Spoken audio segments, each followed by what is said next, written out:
मिठाइयाँ, dry fruits, chocolate, सोन पापड़ी के डिब्बे, गणेश लक्ष्मी की मूर्तियां, इलेक्ट्रॉनिक्स आइटम। हर दिवाली आप अपने दोस्तों रिश्तेदारों को यही सब गिफ्ट करते हैं, है ना? हर बार आप ये भी सोचते होंगे कि इस बार नया क्या दें, लेकिन आपको कोई ऑप्शन नहीं दिखता।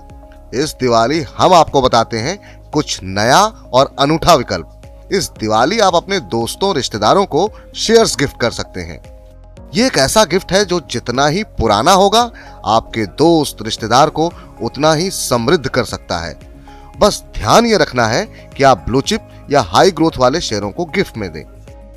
अब आप सोचेंगे कि भला शेयर्स कैसे गिफ्ट किए जा सकते हैं, तो इसके लिए ऑनलाइन और ऑफलाइन दोनों ही तरीके अपनाए जा सकते हैं। पहले ये जानते हैं कि ऑफलाइन तरीका क्या होता है। इस तरीके में डोनर एक डिलीवरी इंस्ट्रक्शन स्लिप भरता है। इसमें गिफ्ट किए गए शेयरों का ब्यौरा, गिफ्ट पाने वाले के अकाउंट का ब्यौरा आदि भरकर डोनर अपने डिपॉजिटरी पार्टिसिपेंट यानी डीपी के पास जमा करता है। इसके बाद डीपी इन शेयरों को ट्रांसफर कर देता है। जिस व्यक्ति को शेयर मिलता है वह अपने डीपी के पास एक रिसिप्ट इंस्ट्रक्शन जमा करता है। इसके बाद उपहार पाने वाले के खाते में शेयर आ जाते हैं। अब ये जान लेते हैं कि इसके लिए ऑनलाइन तरीका क्या होता है। तो कई ब्रोकर्स ने गिफ्टिंग की प्रक्रिया को आसान बनाने के लिए EDIS सुविधा शुरू की है। इसके तहत फिजिकली किसी प्रकार के डॉक्यूमेंट सबमिट करने की जरूरत नहीं होती। इस सुविधा के तहत डोनर ऑनलाइन ही गिफ्ट ऑप्शन का चुनाव करता है। इसके बाद वो गिफ्ट देने वाली कंपनी, शेयरों की संख्या बताता है, उपहार पाने वाले का नाम, डीमेट डिटेल आदि भरता है और सबमिट कर देता है। इसके बाद उपहार पाने वाला अपने ट्रेडिंग प्लेटफॉर्म पर लॉगिन करता है और इस गिफ्ट को एक्सेप्ट करता है। डोनी जब आपके गिफ्ट को स्वीकार करता है तो आपको ईमेल पर SMS से एक नोटिफिकेशन मिलता है, जिसके बाद आपको CDSL के प्लेटफॉर्म पर जाकर TPIN और OTP के जरिए इस ट्रांसफर को ऑथोराइज करवाना होता है।